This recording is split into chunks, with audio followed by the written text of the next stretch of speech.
get ahead. They put Doggo behind, and still that game didn't go as well as perhaps Beyond would have liked it to in the end. There's the misfortune picked up. We'll see where they go for their next pick with Xin Zhao and with Lee Band. It makes sense to get that Ryze. It's something that we've seen Maoan and Bolulu really heavily prioritize. Yeah, we have, but so far we've also seen Maoan do better into the Ryze than we've actually seen the other way around, and it seems like having that Syndra to neutralize the pick just works better.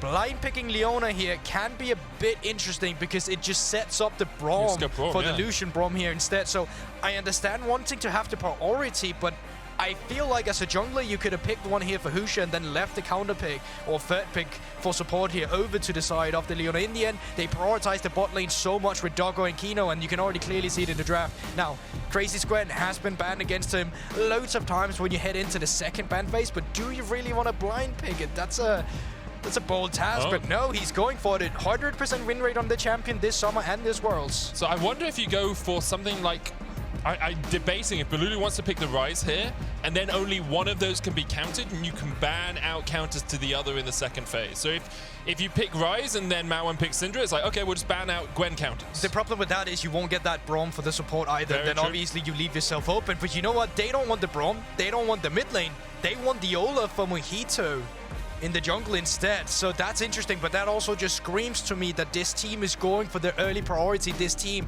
wants to have all the early brawling power and potential on their side.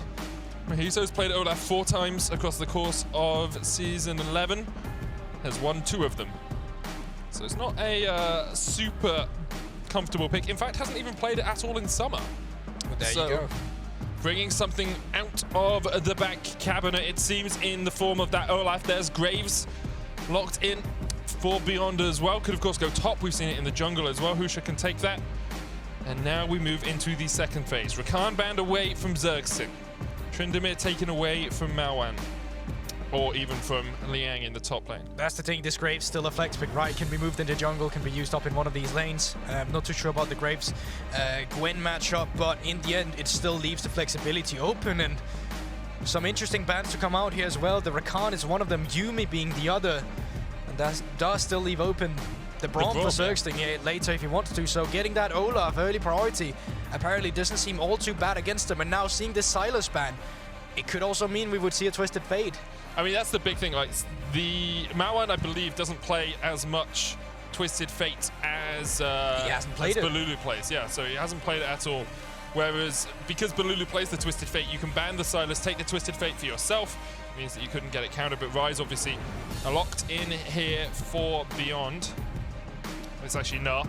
You were saying? Well, it's really difficult to tell when it's locked in, man. Well, like, yeah, some of them are hard. You can just follow the blue line at the top there to see when it's finally locked in. There's the Gnar instead.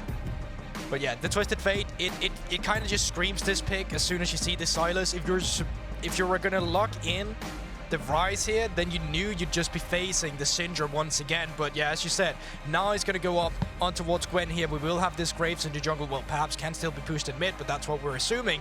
And then the rest of the map for Galatasaray should be locked in here, as the Twisted Fate will be the first one here for Bolulu. And the question is, what do you pick into the top lane into this?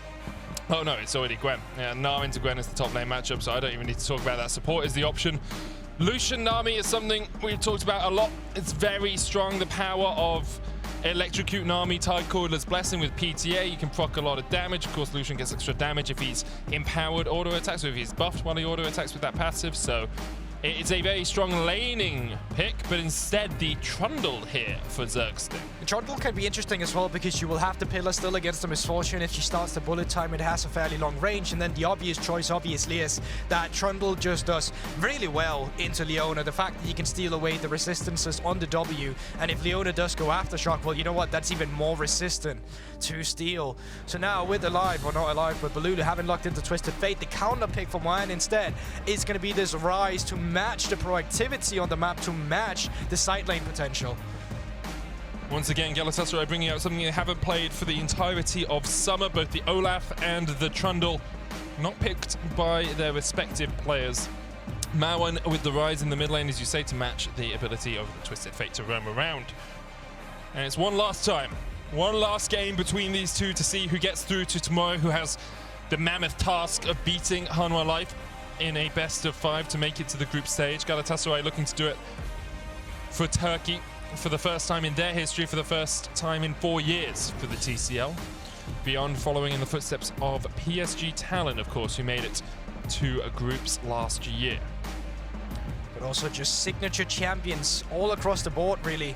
You have Gwen for Crazy, you have Maoan on his Ryze, which was the most played for him in summer, Bolulu on a roaming champion like the Twisted Fate, and then Doggo on the Misfortune once again will be coming through. This is the comfort you're looking for. This is the game 5, where all the other games, they don't matter no more. It's back to best of 1. And last time it was the best of 1 between these two teams, it was Galatasaray that came out ahead. And Galatasaray heavily focused the top lane. It was PK playing in the top lane for that game as well, not Liang. You can see as we get onto Summoner's Rift, lots of early plans being laid, lots of strategies being discussed. One last chance to make it through to tomorrow.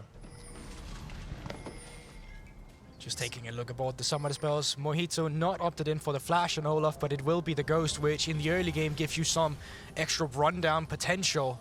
Crazy once again on the exhaust on the Gwen to take care of the Mecha Gnar damage that can potentially come through later into the game. Crazy on this Gwen was, well, crazy in the mid game, and a lot of these team fights when he was excelling his pressure, and he obviously has that hallowed mist into the Misfortune bullet time, which gives him a bit extra leeway once we finally start seeing that team fight scenario later into the game. Of course, that's a long way away still. Both wards placed here by Galatasaray, one up in that top third bush, one in the middle bush in the bottom lane, but it's an Oracle's picked up by Zergsting on his reset. Husha also has an Oracle's of his own, but neither team really going too deep. Neither team making forays into enemy territory, very willing just to play a little bit more defensive. And this is kind of what you expect in a game 5 when everything's on the line, when basically your year ends after this game if you lose. Teams tend to be a little bit more apprehensive about how far they want to push it. But for the first time today, Medic, we're actually having our jungler start up towards the top side instead and then pathing down towards the bottom side, which obviously means that the skirmishes no longer will be up towards the top side, at least not for the first 3 minutes, but down towards the bot instead.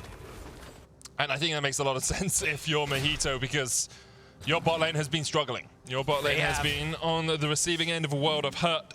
Doggo continues to need a chiropractor when he's about 40 years old, because he's put this team on his back, and that's a heavy weight to carry throughout this series. But for the moment, he continues to shoulder that burden for Beyond. Speaking of brawling in the bot lane, you can see Zergsting, he's not opted in for the Guardian. In fact, he's opted in for the Hail of Blades instead. That really gives you some of this early fighting potential, specifically when you get the pillar as well. It's one of those easy things where you can auto-attack cancel, or animation cancel rather, with your Q, and then you steal away Doggo's AD. You make it harder for him to win out in these trades, which he's been so far so prevalent at doing. It does mean Zergsting's relatively squishy early on. Subjugate will help him out later. Of course, you can subjugate the Gnar, subjugate the Leona, and steal away a bunch of their stats, but for now, Hail of Blades isn't the tank keystone in the same way that something like a Guardian or an Aftershock would be. Aftershock on Trundle, not the best one, but Guardian definitely can help you out. Both junglers spotted on wards. The Razor Beaks, respectively, have been sighted by their opposition. And so far right now, priority up in the top lane for Galatasaray, priority in the bottom lane for Galatasaray, and mid lane is actually the only place where Beyond Gaming right now is having any priority. It's going to be interesting to see if they fancy their chances for a scuttle fight here in the early game. Of course, there is 15 seconds until it respawns. Both junglers has made their way down here. And you can see Kino, he was trigger happy just a moment ago, looking for that center plate as well. Now with Husha coming in from the jungle. Mojito is 2 camps ahead. They're going in the bot lane as Kino dives onto Zergsting. Ignite is ticking. They're trying to turn it back onto Kino, and Burstblood goes over to Galatasaray, and now here comes Mojito. Double TP's expended. Once again, it's a brawl in the bottom lane. Everyone wants to come to the party. Bolulu flashes away immediately, and the root goes down. Mojito falls. Doggo with the kill. It's a double. Maoan takes the second. Maoan showing up in this early game. I don't really know what the game plan was for Galatasaray with the TPs, because you could clearly see as soon as they came through, Bolulu just wanted to flash out. Mojito got caught by one of the CC as well. And all of a sudden, a play that started out really well for Galatasaray completely turned around, flipped, and Beyond Gaming now in the lead. Look at Doggo's gold, 300 above alive. And a minion wave crashing in with Kino already out on the map roaming.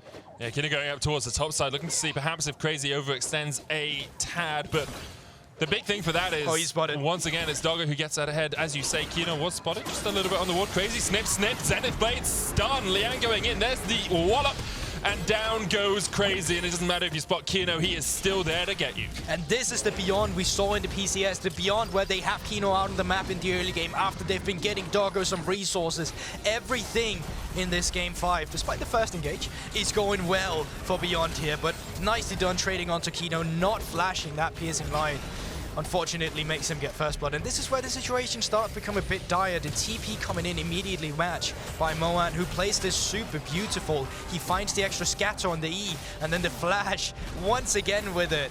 And the spell flux of the minions then for the Q to finish it off. Just, you know, beautiful play actually. It just feels a little greedy as well from Galatasaray. Like, you didn't need to push up like that. Yeah. After the TP comes in, Bolulu flashes, Mojito doesn't need to go for another undertow, just run. Get underneath your tower. Would have been a 1-for-1, would have been okay. But right now, Beyond able to use that advantage, get themselves about 600 gold ahead of their opposition.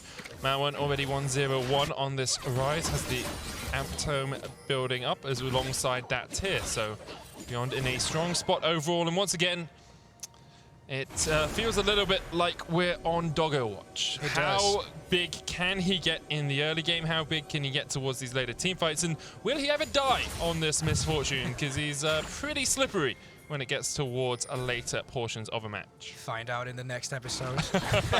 With the way you set that one up, but no, we will find out in this game. But right now, it's not going to be about the bot lane. It's going to be about the top lane with Crazy, the recipient of jungle attention. Yeah, Husha backing away from this. Lots of minions there. Didn't really want to try and trade in. Crazy gets the needlework at the 6, so it's just able to back away because Husha's on the top side of the map. This is an easy enough dragon take for Galatasaray. Don't have to be too worried about being collapsed on. Doggo still only level 5. If he had 6, I think maybe you'd be a little bit more apprehensive about making that play. Yeah, but it's still very nice getting this in the early game just because of how late these dragons were stacked in the game just before this one. And it's important to remember while this skirmish did go in the favor of Beyond, they haven't really had their point of attack yet for Galatasaray. It is going to be that Destiny Gate when it finally comes through that really going to dictate how this game will be played out, as it's also on Maoan to then finally follow around him and match the pressure that's coming out from Bolulu. Bolulu constantly shoved underneath his tower, though, makes it a little bit difficult for him to get out and about on the map. There's the pillar going out. Doggo down to half HP, alive, dashing forward. Zenith Blade coming out as well. Flash away with the cleanse. Doggo has the flash from Zergsting. Husha on his way. Flash forward by Kino. Shield of Daybreak gets the stun onto the Trundle. Zergsting now on the wrong side. A dodge. Doggo just wants the auto in here to get the kill. And Doggo gets his second of the game. They thought they could go for it. Mojito was around the bot side, but he had to join in the mid lane for play onto Maoan, where he also got away. And then Husha down towards the bottom lane. Amazing shadow to come through to actually assist this bottom lane. And Doggo once again picking up a fantastic kill on an aggressing Zergsting on the Trundle. Initially for Galatasaray, it looks good. But how the plays are ending, they just favor Beyond. And again, it's Doggo getting ahead. You can see 600 gold, his lead, 300 gold lead in the mid lane as well for Maoan, who's having a stellar performance on this Ryze so far, escaping that gank and managing to get some early pressure for Beyond. 1,200 gold, the difference between the two teams now, and Galatasaray, once again, a struggling early game. It's kind of been the story of the series. They, apart from, I think, game 1, they really haven't been able to get any leads in the early game versus Beyond. Now, I wonder what leads they're going to be looking for. Bolulu had just recalled now. He picked up some Mercury Treads in the beginning just to make sure that all that CC on Beyond Gaming won't affect him too much. And now when he's coming back to the lane, rather, I think we're going to be looking at the first Rift Hail. It has just been spawned up, Medic. Supports were up here to try and assist, but with the pressure that Doggo is deploying on the bot lane, then Zergsting, he'll have to assist Alive even further. Kino down here as well. Cleanse is not up for Alive either. And with mid lane not showing, well, here they are, it was a dire situation. Kino starting to push forward for this invade. I will draw your eyes to the fact that Doggo has decided against lethality this time. No early serrated Dirk, instead, you know, Kraken Slayer, one of those new quiver items probably on its way. Makes sense, I think, into an Olaf and into a Trundle. The ability to chip away at them rather than trying to burst them down, I think, just a little bit more powerful for the MF. It does mean the bullet time won't do quite as much work as it usually would, or at least as it has done in the last couple of games. Husha on a ward here, but Doggo just looking for the play. Third of the game, 9 minutes in for him. Shared with Kino, but Doggo won't mind that too much. Maoan trading onto Bolulu here in the mid lane. forces the Galatasaray mid laner back once again. It's the small things right here for Beyond. It's not the fact that they're not able to take away the red buff, but it's the fact that they're able to move around the pressure and move it like pieces down towards the bot side. Get another plate for Doggo, back off, keep alive on the back foot, make sure that he can't see us as proficiently as he would be without this pressure, and then just continue pushing Galatasaray back to make sure that they're not feeling confident themselves to go for a cross map with Bolulu up towards the top side, but keep him under his own tower. And now you can see, like, Liang very willing just to play the side of the map that doesn't get any attention, right? Husha has been up here a little bit, but it's kind of like Emily said yesterday on the desk. Like, Maoan knows his role. Liang knows his role on this team. The pressure isn't going to be put down to Doggo. Pressure isn't going to be spent. Pressure isn't going to be put up to Liang. Sorry, the pressure is going to be spent on getting Doggo ahead, and he is ahead. He's in a very strong position now on this Misfortune. 800 gold between these two teams. Galatasaray will be looking for some sort of play to get back into this game. But this game also highlights the first narratives we were building throughout the day of Galatasaray. It is that top side with Crazy that gets lead. You can see it here in the CS department as well. Yes, a big minion wave is being pushed in towards the top side. He will be able to pick that up and then continue to stay further ahead of Liang. And then on the opposite end of the coin, of course, it's been Doggo the entire day. It's been Doggo the entire tournament. That has been the driving factor for Beyond. It's these two differences of style that clashes together. And I think this game, with how close the early game is, with how easy it is for anyone to join a fight from the mid lane with a Ryze, with a Twisted Fate, then this is going to be an interesting series. Zergsting has to flash away as Husha able to push forward here. Gale Force complete for Doggo. Medium cover, 1,300 gold. Long swords, Cloak of Agility, 600 gold. Pickaxe, 875. Doggo being fed. Priceless here for Beyond Gaming. For everything else, there's MasterCard. One of the earlier one today, actually, with 9:29 being finished here. At least that's what I think was the timestamp I saw on it when it popped up. And the next Drake is active here. Remember, Galatasaray, they picked up the first Cloud Drake, and it looks like they want to extend it here. TP's coming through from Maoan in the mid lane.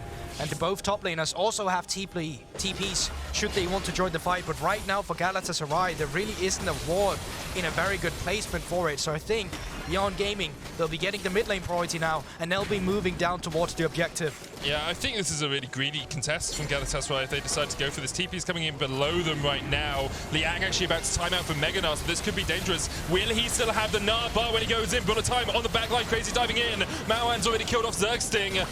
Importantly as well, Doggo's still alive. Crazy turning it back in though, and Kino's down. It's a double. And I thought it was greedy, but Galatasaray had other ideas. A double kill going over to Alive alongside the Drake. Super crucial that Bolulu finds Doggo in that fight to make him flash over the wall. And once the priority now is there for them, they can pick up the kills, they can pick up the objective, and they can pick up the waves with the CS now, which should also in turn give them some nice reset timers to get out on the map here. So Galatasaray, despite having a small deficit, able to find it, and here we see it with the TP. You can see it's a split fight already from Beyond. Doggo caught off by the gold card. Liang Crazy joining it, and it's actually not a flash over. It's Maoan who's finding the Rail Warp to get them back into the team, but when it finally happens, it's just too late. And speaking of too late, Kino's flash. Yeah, definitely too late there from Kino. The fact that Liang TP'd in and then went Gnar immediately just totally changed that fight. Seems like it's good timing from Galatasaray, understanding how the Gnar bar works, and because of that, Alive now 3-0-0 with the Kraken Slayer complete on this Lucian. Where's this AD carry been the rest of the tournament, the rest of the day? Alive has definitely been a point of weakness for Galatasaray here. He's sitting in a pretty strong position. Question is, with all that weight on his shoulders, can he carry Galatasaray through these other fights? Yeah, I think he's definitely in a good position to do so. And I also think the fact that he's able to keep them stable in the early to mid game is allowing the rest of the members to catch up.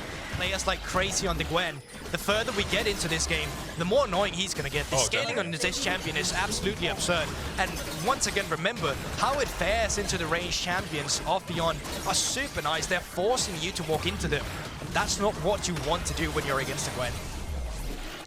You can see the gold lead that was developed in the bottom lane now extinguished. Both AD carries on an equal amount of gold. Doggo here eats a pillar, but it should be fine as the culling comes out just to clear out that wave. Husha's down on the bottom side of the map. No rift hold for him, as that was taken by Mojito and can be used to try and push the next tower. Plates have fallen though, so no extra turret plates coming out from that. Still 1,000 gold the difference between these two squads. But I still like what Beyond is doing here. They have Maoan in the mid lane, push in the mid lane, move down towards the bottom side of the map, create pressure. There's no flash in Bolulu, so no way to extend the gap there. And because Maoan is able to push in the mid, move down towards the bottom, Alive and Zergsting, they have to respect it. They're already being pushed in by Doggo.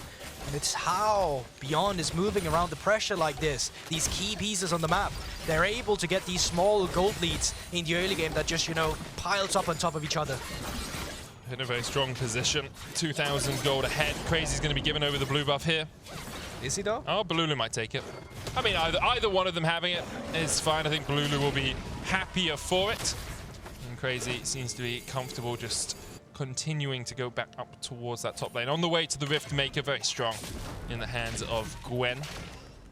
Speaking of Rift Herald also been picked up, still in the inventory off. Why are you looking? Don't That's a good one, man. That was a good one. That was a good one. All right, well, fair enough.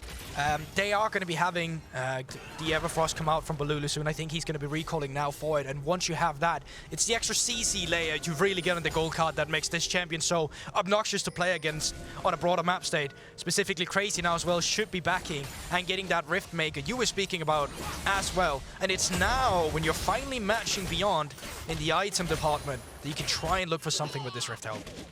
We'll see where they decide to use it. Obviously, a bunch of options. Usually, if plates are down, you want to crack open the tier 1 in the mid lane. Opens up more of the map for you, gives you many more avenues into the jungle. And with Alive being there, that would make sense. But you could also just try and focus down someone from the enemy team. Right now, that man seems to be Maoan, as Mojito is running in behind him. Did run over a ward. Maoan steps forward, and Mojito will just retreat back towards the river. Yeah, the problem with going for the mid lane is that it's always going to be pushed in by Doggo, and because of that, you won't have the agency to actually drop down the Rift Hell and then just make it work. Well, a little exchange here. Yeah, with the exhaust, Liang should be able to dodge away from this one. Does still have the flash, continues to try and trade in. Flashes away, bullet time used in the mid lane, and Zergsting is down. Solo kill. Doggo is a flipping monster, man. This guy. Get him a bigger backpack, because he needs to put all 4 of his teammates in it from time to time. 3-0-2 now on the MF. Yes, super nice to see from Doggo. That's finding his team in a position where they'll have to fight for the next Drake, which potentially is soul point for Galatasaray, but the fact that they're able to excel so much pressure every time Doggo is around is absolutely insane for Beyond. This guy, what he's doing for this roster. We were just talking about how Galatasaray could use the Rift Tower to hopefully open up a tower somewhere. I mean, immediately Beyond like, oh, well, we'll just bullet time kill someone and then it's fine. Use the Gale Force as well. Everfrost used onto Mojito there just for the slow. Does have the Ragnarok. Doggo caught out a little bit, but flashes. There's the gold card into the culling. Kino can eat that with the Eclipse. Liang looking for the flank. Has that Gnar. He's exhausted right now. No Mega Gnar building up. Galatasaray continue to defend. Crazy does have TP. Riftel's going to get a charge in here, but should be able to take out the tower as Beyond are strong enough to defend. Ocean Dragon is up. And the question is now, do Beyond want to take this fight? Because Doggo is half HP, doesn't have flash, doesn't have heal. It looks like they might be giving this one up. And they are. Doggo, when I see Doggo recalling, I know, okay, that means the rest of Beyond, they're not coming for that one. And they're not going to threaten it with the steal either from the side of Husha. So they push in the mid lane. Obviously, tower has already been taken, and it's just going to be pushed in. Now, catch rather by Crazy. And Zergsting in the mid lane with Alive. So soul point now for Galatasaray. So despite Beyond once again being the team ahead, the objective setup is where it falters. Feels very much like game 1. And 2. At the moment. And 2, yeah, it's very true. Galatasaray 4.5 minutes away from a possible Ocean Soul. Beyond still in a good spot. You've got Collector Gale Force complete on your AD carry. He's level 11. Maoan is the Everfrost, and I think he's changing his build path from the build he did last time he was on Ryze, where he didn't get the Seraphs early. He actually had 3 items. He had Zhonya's, Morellonomicon, and a then tier. Just sitting on a tier, yeah. Which was a little bit sad. I think he's going for the Seraphs early here, which does give you such a huge output of damage on the Ryze. But we'll see if he decides to complete that, or whether or not he's going for the Zhonya's, because he does have Stopwatch as well in his inventory. Then waiting before they really get pressure on the map here. Maoan stepping up, will be forced to burn flash, I think. As well. TP coming in. Not forced to burn the flash because of the TP. Good dodge on the undertow. Some fancy feet there from Maoan. Liang's TP'd up here. The rest of Beyond are actually on their way. Remember, Maoan has the TP to rejoin if he needs. Kino behind. Alive is not here. Sick here. Bullet time could be sick here. Could just be not used. Solar Flare misses. Turning it back around. Maoan there. Doggo standing, just waiting in the wings, waiting in the darkness. Now he steps back forward when there's vision. Undertow coming out. Ragnarok available for Mojito. Does have the ghost. There's the bullet time. Zergsting stops it with a great pillar though. Almost goes down. No flash Taking on Doggo. away. No flash on Doggo. Bolulu dived in, but Bolulu died because of it. Alive going in with the culling. Kino will tank that up. It's exchanged to Husha. And Beyond will be able to walk away from this one. Get one kill, get out.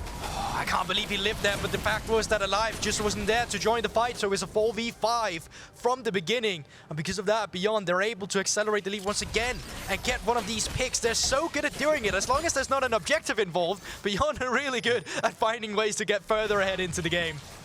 And now 4,000 gold ahead, Guldborg there in such a strong position. You could see like both teams were eyeing something up. They were like looking across the room at each other like, we're gonna fight, we're gonna fight, we're gonna fight. And then the bullet time comes in. Zergsting with a superb pillar across the wall. Looked like he'd caught them out. But in the end, Beyond just that slight bit better. It's an interesting play as well. It was opted into from all the way back in the beginning with Crazy just waiting to see if Maoan would step up. And then all of a sudden, all the teammates were here. Mojito holding on to his Ragnarok for so long.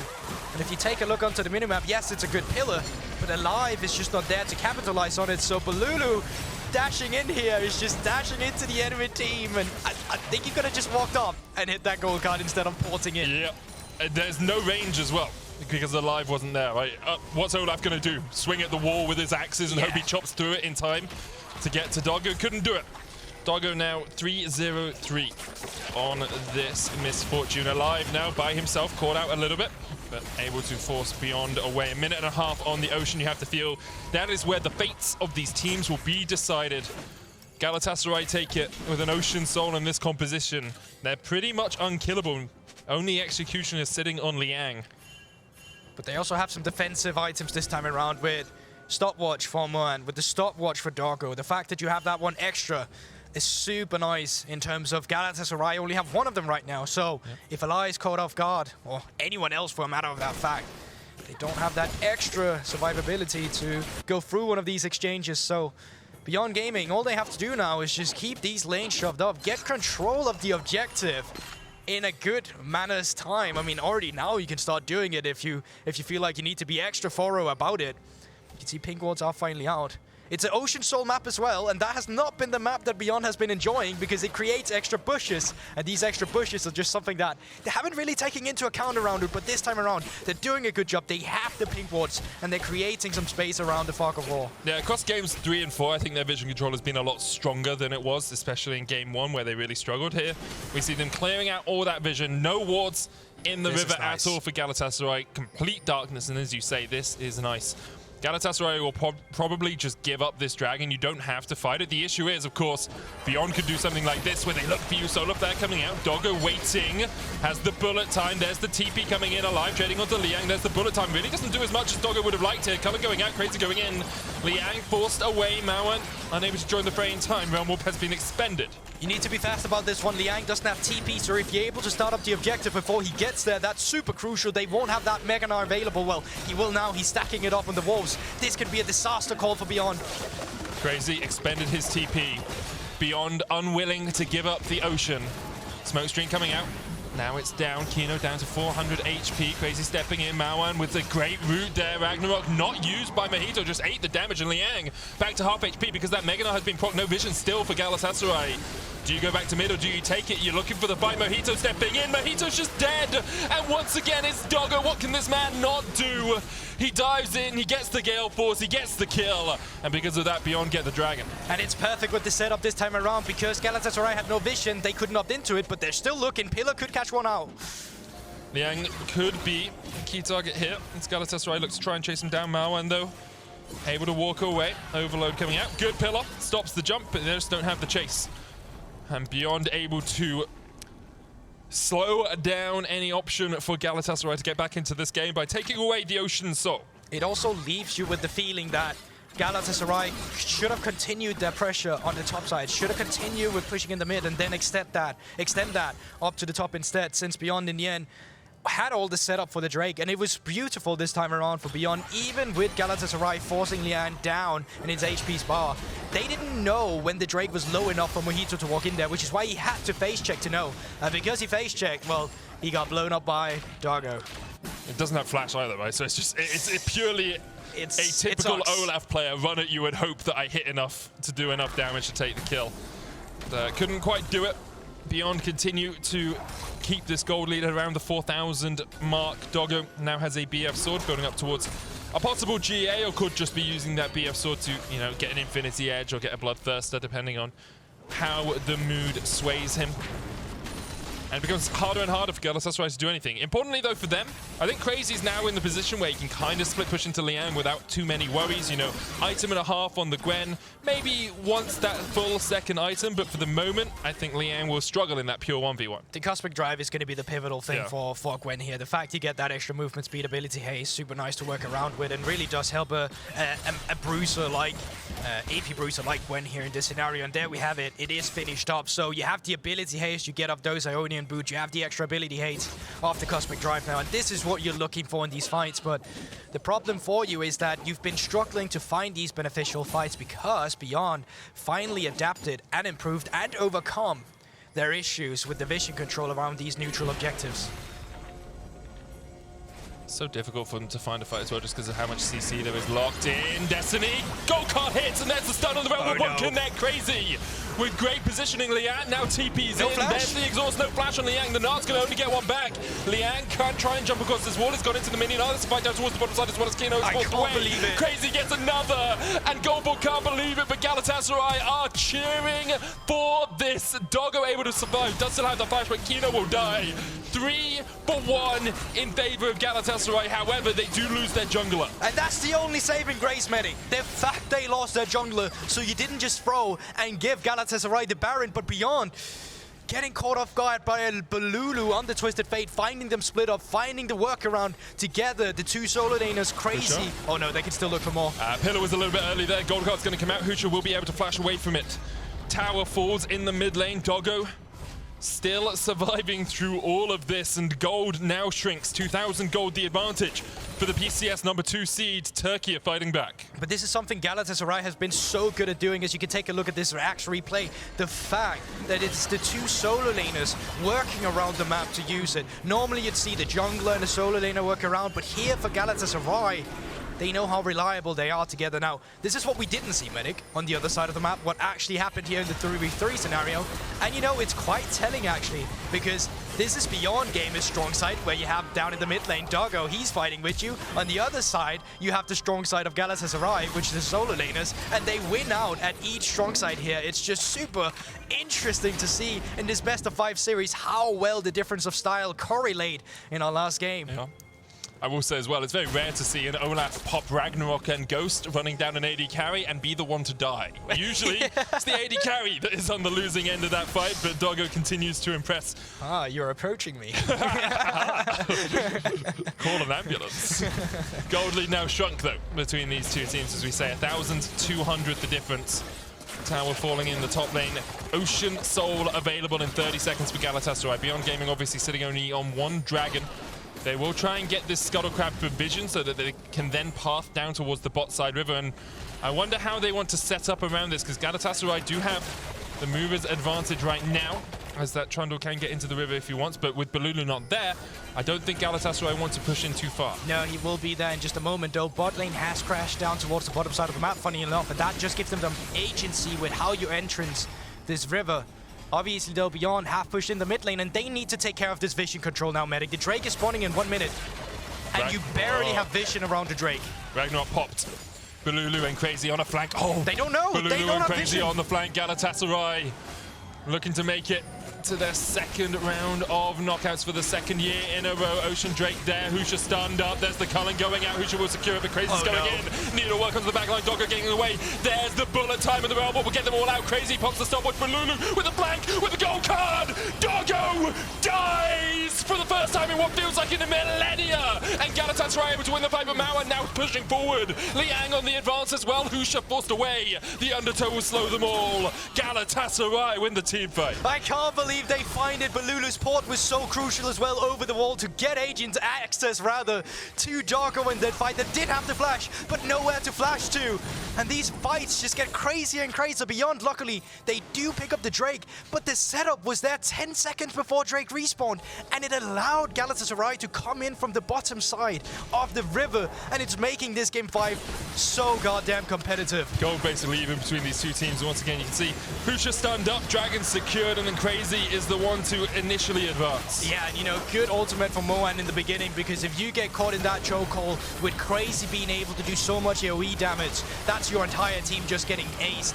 There we see it from Bolulu, the nice Destiny, seizing it, opening the gate there for the pick onto Doggo, and then a triple undertow just to get out alive with the rest of your members, not getting the objective, but getting the kill advantage, making this game stay competitive, win an almost identical gold lead medic. Yeah, like 100, 200 gold, doesn't really matter at all. Importantly as well, Doggo hasn't got a QSS. He went Infinity Edge third item, there's no Mercurial, there's no way out of the gold card for him. There's no Mikhails, if he gets caught with a gold, he is stunned. He is locked there until that stun expires, or until, you know, the CC chain has finished. Alive, 5-0, 3 and a bit items as well on this Lucian. Having the game of the series for him, right? He has definitely been struggling, but here, basically even on CS, you know, 10 CS at this point really doesn't matter too much. Kino going in, Zergsting caught with the Zenith Blade. There's the bullet time going in as well, and Zergsting is down. Collateral damage into the Ignite, into the bullet time is enough. Bolulu though with a gold card stopwatched by Doggo. Gets to access the QSS, Liang on the flank. Crazy is not with the team, does have to TP, but with the support down, Beyond might decide they want to push towards this Baron. But you can't do this right now. There's only 20 seconds on Zergsting, and I mean, you can try and threaten it, but there's so long range on the members here. Bolulu has Lich Bane and a rapid fire cannon on his gold card, so they'll be doing a ton of damage. They do have double AD carry, so they're going to get through it quite quickly. But you can see Husha's taking quite a bit of damage alive. Going forward, the Zenith Blade misses, and that could be the go signal for Galatasaray. Crazy going in, looking for the damage onto Kino. Maoan and Kino pop the stopwatches. Bolulu with a stun card, only onto Liang, and he's building up that Mega Gnar. Kino is low. The Baron continuing to help Galatasaray here, as now Crazy's looking for that flank position. A couple of recalls have been started. Crazy, do you want to take the blast? Liang goes in. Oh, Amnesia Ragnarok there from Mojito, able to keep himself alive for the moment. Crazy now stepping forward. Alive is pushing in the mid lane. Realm Warp away. You start the Baron right now, Galatasaray, if you want to go for this. They've already tried to get away. TP is going to happen for Maoan and for Liang if they want to get back. The TP from Maoan has to be perfect here. Galatasaray looking for the Baron. Mojito is low. Doggo forced off towards the top side. His lonesome is almost down. 400 HP now on the AD carry. TP behind them. Galatasaray looking for the Baron, looking for the soak, looking for the chance to fight What Life tomorrow. Husha goes in. Husha steals the Baron. And once again, Beyond Gaming are able to find the clutch factor in these fights. What feels like the first time for Husha. He finally gets that smite down over Mojito, and he keeps his team alive in this one. That Wilmore almost solidified the fate of Beyond, throwing once again at the Baron, but this time around they flip it, they're confident, and they take it. Oh, just look at how close this was. You can see Doggo forced away. Alive does such a good job of hitting the culling. And this is the moment you think, well, do you turn for Maoan or do you stay on the Baron? Yeah, and I think Zergsting and Mojito, or Bolulu rather, they're doing so much to try and zone away the other members that they weren't taking into account that Husha was going to come directly over the wall. And because of this, it all just came down to a steal, and he's still cool and calm and collected when getting it. Now that's a happy man in the coaching staff instead. And that's so the opposite. On the other side, of course, Galatasaray do still have options in this game. Ocean Drake, Ocean Soul for them. It's about to spawn in 30 seconds time, but against a Baron with 4 members of Beyond carrying, actually all 5, I believe, are carrying that Baron. Husha was able to get out alive. Doesn't have the flash. Doggo has both his summoners for this next fight. Galatasaray has shown us just how strong their team fighting can be across the last few battles on this Rift. Across the whole best of 5, they've continued to impress, but right now, Beyond in the driver's seat. Ocean Dragon up. 8, 7, 6. 5 seconds, and here we go. Really, Galatasaray don't seem to want to contest. They're going to push forward, but that dragon is gone before they can get there. Galatasaray, too little, too late. Crazy jumps in. Skip and slash Bolulu with the flank. Mojito and Zergsting going forward as well. Alive pushing in. Husha stunned up with the gold card. Realm walks, gonna get him out. Gets Kino out as well. Pops the stopwatch, but the time turns back around on them. Alive solo. Doggo going in. Ragnarok just able to keep him alive. Zergsting will be isolated off towards the top side, but Alive dies. Zergsting dies. And perhaps with it, any hope for Galatasaray to make it through to tomorrow dies as well. These defensive realm warps has been so good. The fact that Maoan isn't even near him, he's just creating the portal for his team to go into, and now Crazy maybe caught off guard as well. Kino just looking for the stun. Flash, stun. Liang on there. The chase as well. Hallowed Path will get Crazy out for the moment, but that's the slow. There's the Zenith Blade. There's the shutdown. And meanwhile, both Husha and Doggo are pushing in this mid-wave, and they're just going to keep pushing in. Alive, 19 seconds away. Zergsting 6. Galatasaray had a hope. They had the Baron in their hands. Doggo stunned up. Wildcard's going to eat through him as well, but that first Nexus Tower is low beyond. One Nexus Tower away from glory, one Nexus Tower away from the reverse sweep here against the TCL #1 seed Beyond. From the PCS, the #2 seed will take the win. They'll take the Nexus and they will make a matchup with Hanwha Live tomorrow. They get the reverse sweep. Crazy scenes from Beyond in terms of what they had to overcome in the end. It wasn't really Galatasaray in the end. It was themselves they had to overcome, their own mistakes, their own demons. And they're able to do it here in the last game as well. It wasn't clean, but it came down to one of these objective slips again. The fact that Husha gets that Baron, the fact they get the next 3 Ocean Soul. When Galatasaray has the soul point, it keeps them in the game for so long, and what a great best of 5 to start out the day with. Medic, we're not even done. This was just the first one today. What a performance by both teams. Of course, commiserations to Galatasaray. They were looking to follow